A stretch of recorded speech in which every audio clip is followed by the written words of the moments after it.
नमस्कार। आपका अखबार के इस अंक में आपका स्वागत है। मैं हूं प्रदीप सिंह। राहुल गांधी की जाति को लेकर या कहें कि राहुल गांधी की जाति की राजनीति को लेकर इस समय देश भर में चर्चा है। राहुल गांधी को लग रहा है कि उनकी राजनीतिक जीत का या उनकी राजनीतिक सफलता का एक ही मंत्र है और वो है जाति की राजनीति। जितना वो जाति जाति करेंगे उनको उतना समर्थन उनका बढ़ता जाएगा, उनकी लोकप्रियता बढ़ती जाएगी। ये उनका ख्याल है, उस पर कोई सवाल नहीं उठा सकता। ये उनका आकलन है। क्या होगा वो तो मतदाता बताएगा, देश की जनता बताएगी। लेकिन सवाल ये है कि जो संसद में हुआ अभी 2-3 दिन पहले, राहुल गांधी की जाति सीधे सीधे नहीं पूछी अनुराग ठाकुर ने। उन्होंने सिर्फ इतना कहा कि जिसकी जाति का पता नहीं वो जाति की गणना कराने की बात कर रहा है। इस पर राहुल गांधी से ज़्यादा तैश में आ गए अखिलेश यादव। अखिलेश यादव क्यों तैश में आ गए समझ में नहीं आया। और आजकल खूब वीडियो चल रहे हैं उनके कि किस तरह से वो पत्रकारों से जो है उनकी जाति पूछ रहे हैं। राहुल गांधी पिछले कई महीनों से, बल्कि कहें साल भर से ये काम कर रहे हैं। लगातार जो है मंच से, चाहे रैली का मंच हो वहाँ से या फिर प्रेस कॉन्फ्रेंस में जाति पूछते हैं। उस पर मैंने कल वीडियो बनाया था, आपने देखा होगा, तो उसकी बात नहीं करूँगा, उस मुद्दे की या उस घटना की बात नहीं करूँगा। सोशल मीडिया पर काफ़ी एक्टिव हैं विजय पटेल। @ऑफ विजय गजेरा के नाम से उनका एक्स का हैंडल है। उन्होंने कुछ बड़ी इंटरेस्टिंग जो है बातें, बल्कि कहें बहुत ही इंटरेस्टिंग फैक्ट्स सामने रखे हैं। और कोई इतनी रिसर्च करके रख सकता है, इसकी कल्पना नहीं थी। आप सोचिए कि इस देश के इतिहासकार जो नेहरू गांधी परिवार के समर्थक नहीं थे, या जो पार्टियां, खासतौर से बीजेपी की बात कर रहा हूं, अब 16 साल हो गए उसको सत्ता में आए हुए, राज्यों में सत्ता में रहे। उससे पहले 16 साल से पहले जनता पार्टी की सरकार में सत्ता में रहे। ये खोजबीन क्यों नहीं की, ये रिसर्च क्यों नहीं किया, ये समझ से परे है। एक व्यक्ति जो कर सकता है वो पूरी सरकार मिलकर, इतना बड़ा संगठन मिलकर क्यों नहीं कर सकता है। लेकिन सवाल को पूछने का कोई मतलब नहीं है, क्योंकि इसका कोई असर होने वाला नहीं। बात करते हैं उन्होंने जो फैक्ट सामने रखे हैं। तो उन्होंने लिखा है कि नेहरू गांधी परिवार के बारे में, खासतौर से जवाहरलाल नेहरू के परिवार के बारे में जो कुछ इतिहासकार लिखते हैं, जो भी रेफरेंस है, वो नेहरू की जो आत्मकथा है उससे लिए गए फैक्ट्स हैं। किसी इतिहासकार ने उन फैक्ट्स को क्रॉस चेक करने की ज़रूरत नहीं समझी। जैसे उसमें लिखा गया है कि जवाहरलाल नेहरू के दादाजी गंगाधर नेहरू, वो दिल्ली के आखिरी कोतवाल, उस समय कोतवाल जो है पुलिस प्रमुख होता था, वो दिल्ली के आखिरी कोतवाल थे। और 1857 का जो पहला स्वतंत्रता संग्राम था उसके शुरू होने से कुछ समय पहले ही उनको अपॉइंट किया गया था। अब विजय पटेल ने उसकी खोजबीन की। तो खोजबीन के लिए, रेफरेंस के लिए, भाई पहला जो रेफरेंस पॉइंट हो सकता है वो दिल्ली पुलिस की वेबसाइट। वहाँ उन्होंने देखा, वहाँ कोई रेफरेंस नहीं मिला। तो फिर वो नेशनल आर्काइव्स के डॉक्यूमेंट्स को खंगालने गए। तो नेशनल आर्काइव्स के जो क्लासिफाइड डॉक्यूमेंट्स हैं, जिनको अब जो है सार्वजनिक किया जा चुका है, अब क्लासिफाइड उस तरह से नहीं रह गए, उन डॉक्यूमेंट्स में जो मिला उसके मुताबिक दिल्ली का आखिरी कोतवाल सैयद मुबारक शाह खान था। तो विजय पटेल ने सैयद मुबारक शाह खान का उर्दू में लिखा आदेश कोतवाल के रूप में, उसकी भी प्रति जो है उन दस्तावेजों से निकाल कर एक्स पर डाला है, उसकी फ़ोटोकॉपी डाली है। तो उसको आप वेरीफाई कर सकते हैं, कोई भी कर सकता है नेशनल आर्काइव्स में जाकर। उन्हें जून 1857 का भी एक डॉक्यूमेंट मिला। इसमें भी सैयद शाह खान का जो है आदेश है, पुलिस कोतवाल के रूप में लिखित आदेश है, हालांकि ये उर्दू में है।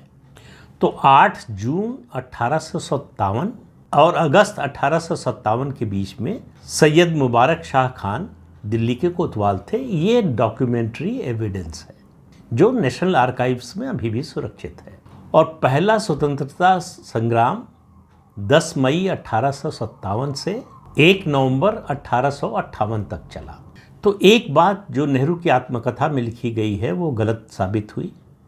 विजय पटेल का कहना है कि गंगाधर नेहरू दिल्ली के आखिरी पुलिस कोतवाल थे।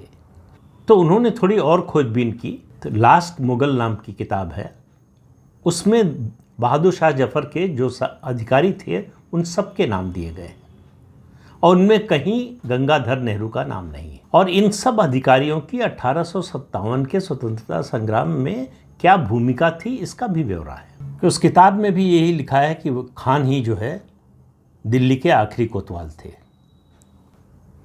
और ये किताब ये भी कहती है कि सैयद मुबारक शाह खान को मोइनुद्दीन खान की जगह पर कोतवाल नियुक्त किया गया था। 1857 के विद्रोह के बाद अंग्रेज़ों ने बहादुर शाह जफर के जितने अधिकारी थे सबको मार दिया, लेकिन ये जो 2 पूर्व कोतवाल थे ये जान बचाकर भागने में सफल हो गए। लेकिन किसी भी दस्तावेज में कहीं भी ये नहीं मिलता कि गंगाधर नेहरू तो छोड़िए, कोई हिंदू कोतवाल था दिल्ली का।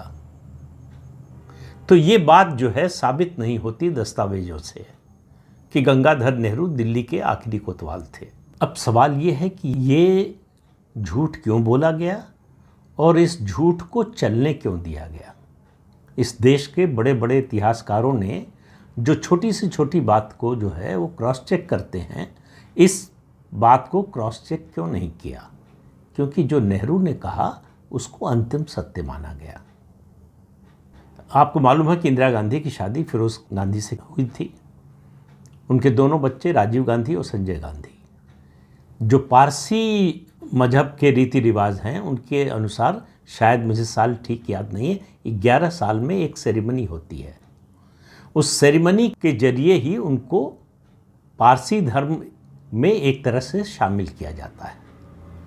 इंदिरा गांधी ने राजीव गांधी और संजय गांधी की ये सेरेमनी नहीं होने दी, जबकि फिरोज गांधी के परिवार वाले चाहते थे कि ये सेरेमनी हो। तो इसलिए ये कह सकते हैं कि तकनीकी रूप से राजीव गांधी और संजय गांधी पारसी नहीं बने थे।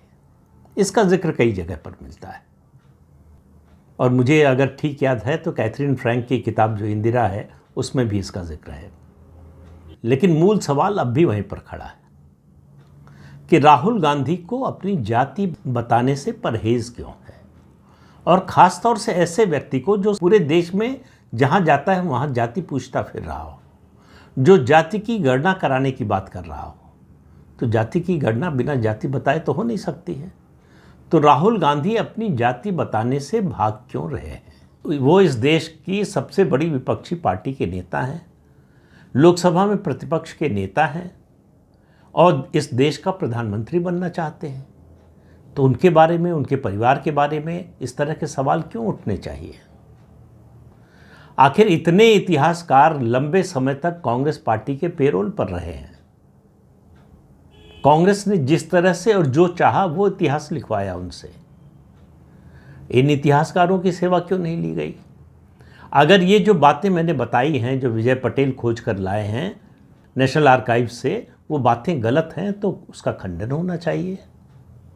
उसके जवाब में दस्तावेज आने चाहिए कि नहीं देखिए असली दस्तावेज ये है, ये दस्तावेज ये बात कहते हैं। ये सारी बातें जो नेहरू परिवार के बारे में कही गई हैं वो नेहरू की बायोग्राफी से हैं। उसके लिए कोई मूल दस्तावेज नहीं पेश किया गया है, उसकी प्रति नहीं पेश की गई है, उसका रेफरेंस भी नहीं दिया गया है कि हाँ उनके बायोग्राफी के अलावा, आत्मकथा के अलावा इसका जिक्र यहाँ भी मिलता है।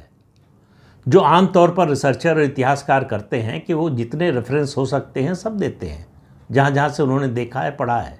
मतलब इसके बारे में किसी और रेफरेंस की या कोई क्रॉस चेक करने की इन इतिहासकारों ने ज़रूरत नहीं समझी। अब देखिए बात निकली है तो दूर तलक जाएगी। अब राहुल गांधी इससे भाग नहीं सकते, उनको इसके बारे में देश को बताना पड़ेगा कि असलियत क्या है, सच्चाई क्या है। जो भी है, अगर उनके बारे में दुष्प्रचार हो रहा है तो उन्हें सामने आकर उसका खंडन करना चाहिए और अपनी बात के समर्थन में दस्तावेज पेश करने चाहिए, डॉक्यूमेंट रखने चाहिए सामने, देश के सामने, कि ये देखिए हमारे खिलाफ इस तरह से दुष्प्रचार हो रहा है, व्यक्तिगत आक्षेप लगाए जा रहे हैं जो कि तथ्यात्मक रूप से सही नहीं है। उनकी चुप्पी ये साबित करेगी कि वो इन दस्तावेजों की सत्यता को काटने की या नकारने की स्थिति में नहीं है। राहुल गांधी ने मधुमक्खी के छत्ते में हाथ डाल दिया है अब उससे बच नहीं सकते। अब ये सवाल रोज रोज उनसे पूछा जाएगा, हर जगह पूछा जाएगा। ऐसा नहीं कि अनुराग ठाकुर ने बोल दिया और ये मामला खत्म हो गया। अनुराग ठाकुर ने तो अभी सीधे पूछा भी नहीं कि आपकी जाति क्या है बताइए, जो राहुल गांधी सबके साथ करते हैं, जो अखिलेश यादव सबके साथ करते हैं। उन्होंने तो इशारा भर किया था, उस पर इतना रिएक्शन। अरे भाई, आप खड़े होते, आप झूठ बोल रहे हैं, गलत बोल रहे हैं कि मेरी जाति का पता नहीं है। पहली बात तो अनुराग ठाकुर ने राहुल गांधी का नाम लिया नहीं था, लेकिन उन्होंने माना कि उन्हीं के बारे में बात की जा रही है। तो उसके बाद उनका रिस्पांस होना चाहिए था कि मेरी ये जाति है। जो व्यक्ति इस देश के प्रधानमंत्री की जाति को लेकर सार्वजनिक रूप से चर्चा करता हो कि मोदी नकली ओबीसी हैं। अब उनका तर्क सुनिए, आपको हंसी आएगी कि मोदी नकली ओबीसी हैं, वो ओबीसी नहीं है, इसलिए जाति की गणना नहीं कराना चाहते। तो राहुल गांधी क्या है? राहुल गांधी ओबीसी हैं क्या? तो इस तरह के कुतर्क से जो है आप सच्चाई को छिपा नहीं सकते। अब ऐसी परिस्थिति बन गई है कि आपको सच्चाई बतानी पड़ेगी, नहीं तो और डॉक्यूमेंट आएंगे, और दस्तावेज सामने आएंगे, और सच्चाइयाँ सामने आएंगी। ये सिलसिला रुकने वाला नहीं है। इसको रोकने का एक ही तरीका है कि राहुल गांधी और कांग्रेस पार्टी अपनी ओर से जो भी स्थिति है उसके दस्तावेजों के समर्थन से उसको सामने रख के सार्वजनिक करें। गलत हो रहा है उनके साथ, गलत बात उनके लिए कही जा रही है तो उसका खंडन करें। अगर सही बात कही जा रही तो मान ले कि हाँ भाई, ये बात सही है और इस बात को मैंने नहीं छुपाया, मेरा व्यक्तिगत इसमें कोई योगदान नहीं है। आज मुझे पता चला है तो मैं इस बात को स्वीकार कर रहा हूँ। इस देश के लोग ईमानदारी को बहुत पसंद करते हैं, और ख़ासतौर से जो सार्वजनिक जीवन में है, नेता है, वो ईमानदारी से अगर कुछ कहे और उसकी नीयत पर लोगों को भरोसा हो जाए तो कुछ भी मानने को तैयार हो जाते हैं। लेकिन अगर आप सच्चाई से भागते रहेंगे तो फिर आप पर शक बढ़ता रहेगा। और राहुल गांधी के सामने तो उदाहरण अपने पिता का है बोफोर्स के मामले पर। पहले दिन उन्होंने सच बोल दिया होता तो उनके साथ वो जो बोफोर्स का जिन अभी तक चिपका हुआ है वो नहीं रहता शायद। पहले दिन शुरू में ही सच न बोलने की कीमत उन्होंने चुकाई और अभी तक कांग्रेस पार्टी चुका रही है। तो राहुल गांधी को इस पर विचार करना चाहिए कि उनमें सच के साथ खड़े होने की हिम्मत है या नहीं।